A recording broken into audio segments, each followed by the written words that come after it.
C'est très compliqué, on le savait, effectivement. On souhaite tous que tout le monde partout s'approprie les consignes parce qu'on y a tous intérêt collectivement. Il faut vraiment que les consignes soient respectées dans tous les quartiers, dans toutes les zones, évidemment. Et on sait que c'est forcément très difficile dans certains quartiers. C'est pas une surprise. On a envie que ça fonctionne. On n'a pas envie, au départ, d'aller fustiger certains quartiers en disant « Regardez, celui-ci, ça ne va pas fonctionner ». Il faut aussi donner la chance à chacun de se saisir des demandes qu'on fait. Ça n'a pas fonctionné dans certains quartiers. C'est effectivement dommage. Il faut aussi comprendre qu'il y a parfois des conditions de vie un peu compliquées qui peuvent rendre le confinement, même aussi léger soit-il, enfin aussi allégé puisse-t-il être, ça rend les choses compliquées. Ne leur jetons pas l'opprobre, c'est compliqué. En revanche, les violences urbaines, les violences contre forces de l'ordre, contre les élus, contre les pompiers, ça sont totalement inadmissibles. 4 murs, un toit, des salles de classe, ça ne se pousse pas. Donc, quand il y a des consignes, je pense par exemple aux cantines de distance, c'est très compliqué à mettre en route. Et là, les établissements développent des solutions comme ils le peuvent en fonction des bâtiments qu'ils ont, de l'espace qu'ils ont. Est-ce qu'ils font des roulements? Est-ce qu'ils proposent des paniers repas? Est-ce qu'il y a des pas bien de la distanciation physique, c'est important pour tout le monde, mais pas pour les jeunes. Non, je n'ai pas dit ça. Je n'ai pas dit ça.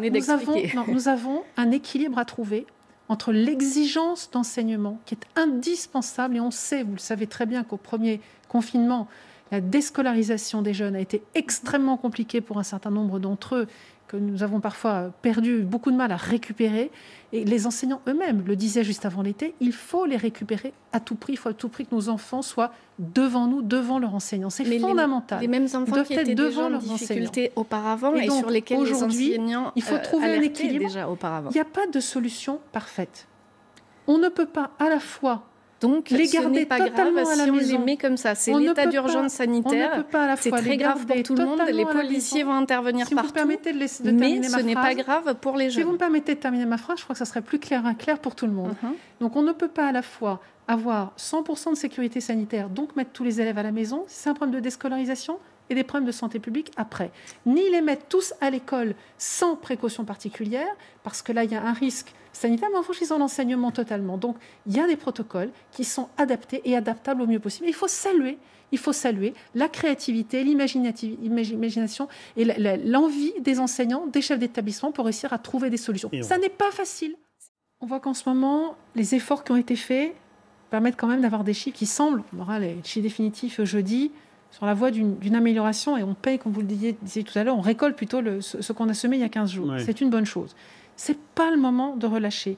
Le problème, c'est que même si, effectivement, et les commerces l'ont prouvé, petits, moyens ou grands, immobiliers ou autres, on voit qu'ils peuvent mettre des protocoles en route, et on voit qu'ils peuvent effectivement mettre en route des situations qui font que la circulation du virus est moindre. Pour autant, on ne peut pas être dans une situation où on va faire comme une échelle de Richter des risques. Dans ce magasin, il a risque 3, celui-ci a risque 8, celui-ci a risque 6. Ça n'est pas possible. Il faut avoir une règle simple. C'est déjà suffisamment compliqué comme ça, applicable pour tout le monde, dans un moment où on demande simplement aux gens de réduire leurs déplacements et d'être simplement à se dire « je vais travailler, j'emmène mes enfants à l'école et après je sors pour aller m'acheter à manger et pour me soigner. Tout le reste, ça n'est pas urgent, je le diffère. » On tient le bon bout. Ouais. Allez, 15 jours et on sera peut-être sur une bonne nouvelle. Au sein du groupe parlementaire, parce que tous mes collègues reçoivent notamment les remontées de tous ces petits commerçants sur leur circonscription, bien entendu.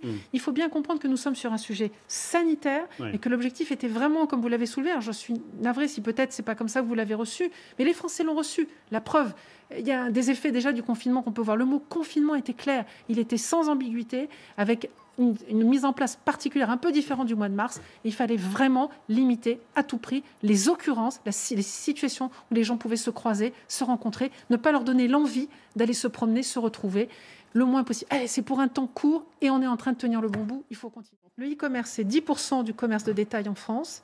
Et sur les 90%, Amazon, c'est 20%. Le reste, ce sont des Français. On a 190 000 plateformes françaises. Les chiffres de l'an dernier, je vous cite les chiffres du confinement, Madame Genté. Non, je vous parle de ce qui existe aujourd'hui. Et ensuite, l'accompagnement, à travers notamment les chambres de commerce, c'est 100 millions d'euros qu'on a mis sur la table pour pouvoir aider au développement de la digitalisation de nos entreprises. Ça ne se fait pas dans le claquement de doigts. D'ailleurs, ils sont tous d'accord. Jusqu'à Geoffroy Roux de Bézieux, qui n'est pas vraiment un opposant à votre gouvernement par ailleurs, et qui l'a dit, à un moment donné, ça doit s'arrêter. Mais bien sûr que ça va s'arrêter. Enfin, c'est évident que ça va s'arrêter. Alors, ça va s'arrêter. La question, c'est savoir quand. Ça va s'arrêter. Il y a quelques mois, on n'imaginait pas qu'il y aurait un vaccin contre le coronavirus. Saluer l'énergie, la détermination, la créativité des chercheurs. Là, il s'agit de chercheurs américains et allemands, mais on voit qu'il y a d'autres équipes qui travaillent sur d'autres projets, sur d'autres alternatives. C'est franchement enthousiasmant. Ces moments de crise sont quand même des moments exceptionnels. On arrive à faire de l'innovation de manière absolument incroyable. Donc, soyons optimistes. Ce n'est pas pour tout de suite, mais en tout cas, c'est un grand message d'espoir pour la suite.